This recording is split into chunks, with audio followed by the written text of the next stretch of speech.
السلام عليكم، يسعد مساكم. مساء الفل والرضا والرزق على احلى متابعين في الدنيا. اخباركم عاملين ايه؟ يا رب نكون في احسن حال واحسن صحه.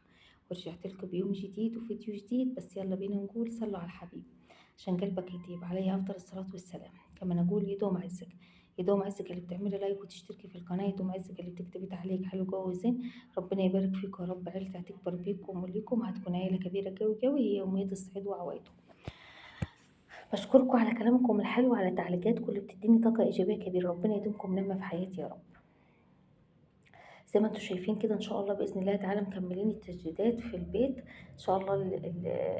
ربنا يتم على خير كده، وربنا يجعل ايامنا كلها فرح وسعاده وراحه بال. قولوا ان شاء الله امين، اللهم امين يا رب العالمين. هنا كنت كده في بدايه الفيديو كنت بوريكم الحاجات اللي اشتريناها، الرخام والسيراميك اللي حطيناه في الحيطان، اللي ان شاء الله هتشوفوه الفتره الجايه معايا كده، لان مدخل البيت اتغير تماما، والسلم اتغير شكله نهائي. هنا دي المعارض اللي كنا بنروحها كده، خدت لكم جولة كده، كل كده فيديو احط لكم لقطة كده على السريع.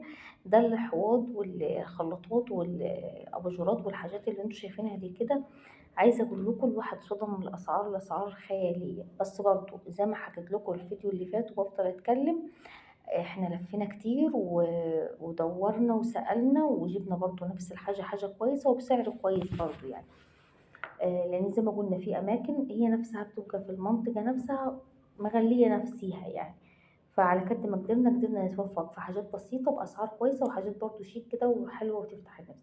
عايزة اقول لكم الخلاطات دي ما شاء الله ما شاء الله، اللهم بارك اللهم بارك، وربنا يسعد طبعا كل حد ومقدرته. دايما لما نحب نبص لحد نبص للي اقل مننا، نحن بنتربنا على عيشتنا، ما نبصش للي اعلى مننا عشان ما نتعبش وتتعب نفسيتنا يعني. دايما نحمد ربنا على كل حاجه. الحاجات دي كان نفسنا فيها، بس دي حاجات فخمه جدا اسعارها معديه يعني. اللي هي الخلاطات بتاعه الحواض، آه، اللي زي ما انتم شايفين يعني الخلاط الواحد ما شاء الله ولا حول ولا قوة إلا بالله معدي 2000 و4000 يعني الخلاط الواحد. جبنا حاجة برضو في نفس المستوى بس بسعر أقل بكتير قوي واللون حلو. دي الخلاطات دي في أسعارها فخمة جدا. هي في الأول والآخر خلاطات يعني. ربنا يوسع علينا وعليكم اللهم آمين يا رب العالمين. بصوا بس بصراحة ربنا شوية حاجات تحفة ما شاء الله، راقية ونظيفة وحاجات حلوة، والحاجات العادية برضو اللي على قد السعر بتاعنا برضو عادي ممشية يعني الدنيا. المهم راحة البال والستر اللهم آمين يا رب العالمين. هنا دول زي كده نظام شماعة في الحمام طالعة جديد ستانلس كده، اللي هي تحطي فيها الفوطة والصابونة والحاجات الخاصة بيكي كده تتعلق فيها. عايزة اقول لكم سعر الحاجات الحديدة اللي انتوا شايفينها يعني هي واحدة من الاشكال دي كلها، انت بتختاري واحدة بس. معدية ال2000 جنيه يعني. ف... فالمقدور يعني على حسب الامكانيات وعلى حسب المقدور، بس احنا طبعا ما جبناش الحاجات دي، ما جبناهاش يعني. فكنت بوريكم كده الحاجات فخامتها، وبرضه هعمل لكم فيديو اقول لكم الحاجات اللي احنا جبناها والاسعار كمان يعني. ما شاء الله الاسعار خياليه. اي عرسان هيتوفقوا ويجيبوا حاجه كويسه وحاجه شيك واسعارها برضه كويسه يعني. لفي يعني اي عريس، اي ام عروسه ام عريس ما تستعجلش، لفي ودوري هتلاقي نفس الحاجه اللي انت نفسك فيها وبسعر اقل. مش لازم نجيب الحاجه الطب، اي حاجه معقوله كويسه تعيش معانا زي الفل. ندور على الاساسيات، الاساسيات اهم شيء، الاساسيات اهم شيء يعني. اي عروسه بتشوفني تحمد ربنا على الاساسيات اللي تعيش. سيبك بقى من الاسعار، لاني عايزه اقول لك على حاجه قبل ما ادخل في الفيديو بتاعي. لكل عروسة لكل أم بتشوفني، زمان كانت العروسة ممكن ب30 40 ألف يتجاب لها جهاز تفضل الناس تحكي وتتحكى بيه بالراحة كده، واحدة واحدة، تحكي وتتحكى بيه العمر كله. مليانها عربيات بقى، 100 فوطة، 100 طقم ملاية السرير، 200 عباية، 200 مش عارفة اللي هو ايه، 30 40 ألف 50 ألف. أنا معاكم دلوقتي انتي بتجيبي أساسيات بيتك بتدخلي في 200 ألف يعني. انتي برضه ما بتجيبيش قليل يعني، انت بتجيبي اغلى واكتر من زماننا احنا يعني. انت فاهمه يعني احنا زمان كان ال10 تلاف على ايامنا. انا ما كبرناش على فكره، هو الدنيا قلبت كده مره واحده، احنا صغننين برضه. كنا بنجيب الغساله والتلاجة والبوتاجاز والمكنسه بالكهرباء ب10 تلاف. دلوقتي تجيبي تلاجة وغسالة وبوتاجاز ومفيش مكنسة بالكهرباء 100 ألف. 60 70 ألف.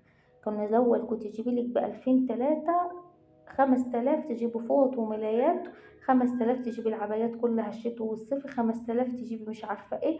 طقم الصيني كان ب3000، يعني انا جبته كان ب3000 على ايامي. دلوقتي اخواتي معرفوش يجيبوه، عامل 20 و17 واسعار خيالية. فانت لما تجيبي لك طقم الصيني على شوية كام طقم حلل من المطبخ، ايامنا كان طقم الحلل ب500 جنيه، 250 جنيه. دلوقتي طقم الحلل عامل 7 8000 جنيه. فانت جبتي برضه، لو جبتي طقمين حلل. المعلومة اللي انا عايزة اوصلها لك ان نحمد ربنا، انت كمان اللي هتجيبيه اغلى بكتير من ايام ما انت اتجهزتي. يعني اي حاجة بسيطة، يعني بصوا اختصار الكلام، يعني اي حاجة انت بتجيبيها حتى لو حاجات بسيطة، عينات، عارفة لو 6 7 عبايات، طقمين حلل، لا انت جبتي جهاز معدي ال100 ألف في الزمن اللي احنا فيه. 100 ألف واحنا زي ما احنا، 100 ألف وراتب باباكي زي ما هو 100 ألف، وامك زي ما هي ست بيت.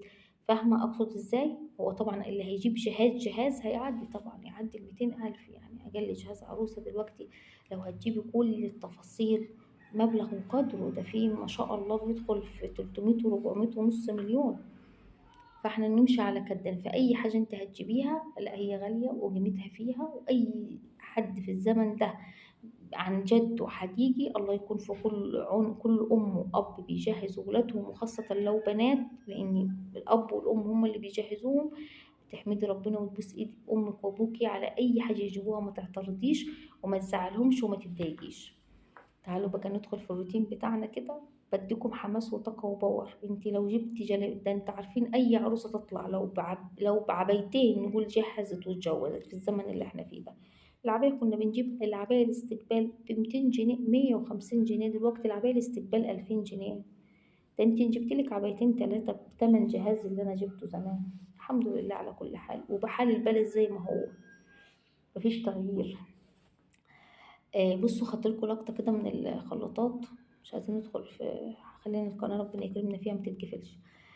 خدتلكوا لقطة كده من الحاجات اللي شفناها يعني في المعرض، من ضمن اللف اللي احنا لفيناه ده. لسه ده في فيديوهات كتير قوي، بس انا ما حبيتش انزل لكم كلها يعني كده عشان ما تملوش معايا.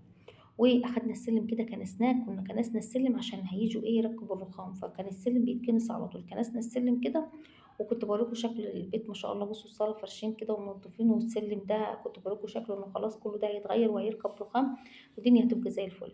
هنا ما شاء الله تبارك الرحمن اللهم بارك كده. المعجون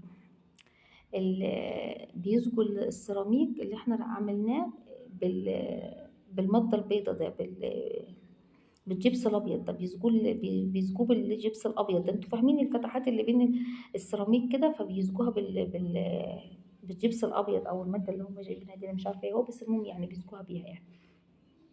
اشتغلوا كده بالمساحات زي ما انتوا شايفين، خلطوا الماده بتاعتهم كده، كانوا مادتين حاطينهم في بعض كده، جبس ابيض والتانيه مش عارفه اسمها بصراحه.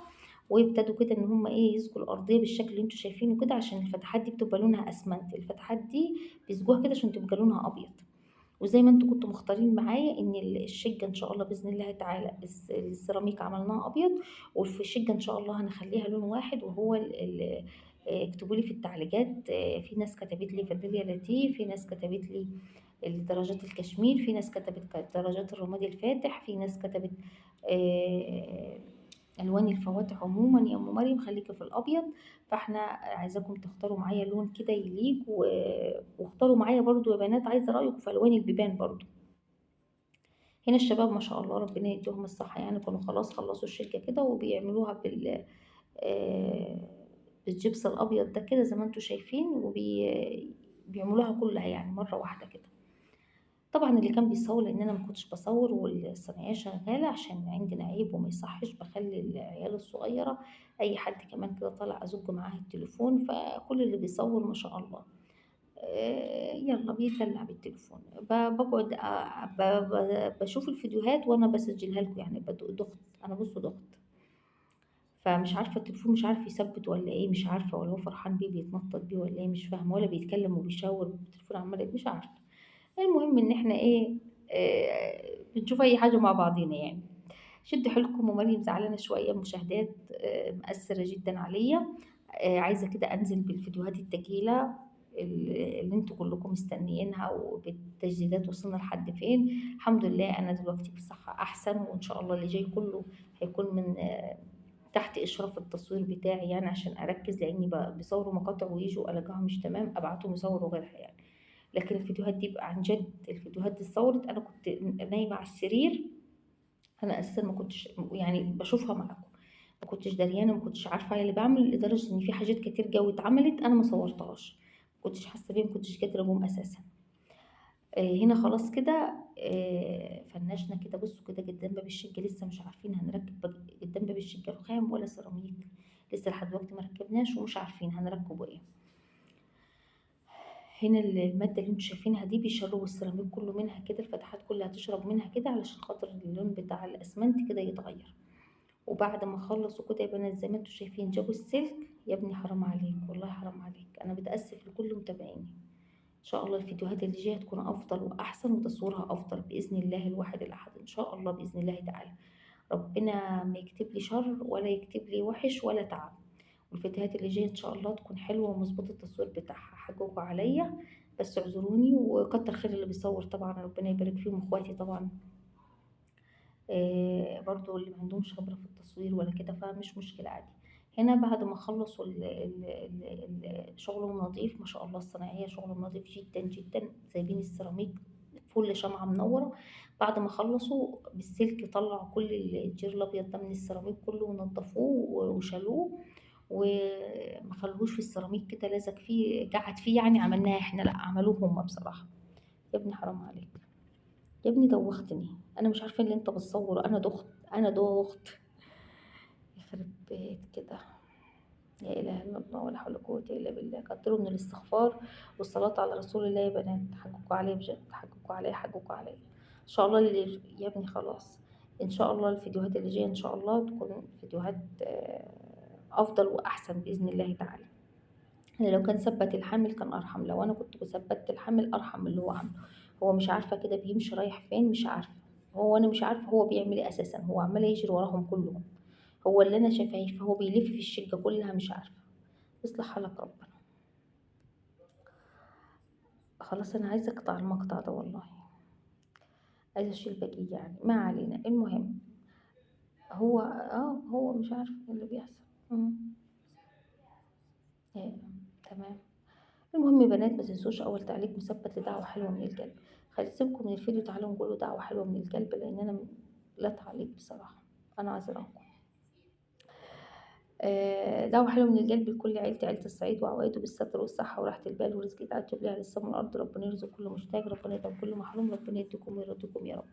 دعوة حلوة من القلب لأم سلمان بالستر والصحة وراحة البال ورزق يتعجب ليها للسما والأرض، وربنا يحقق لها كل اللي بتتمناه. قولوا إن شاء الله آمين، اللهم آمين يا رب العالمين.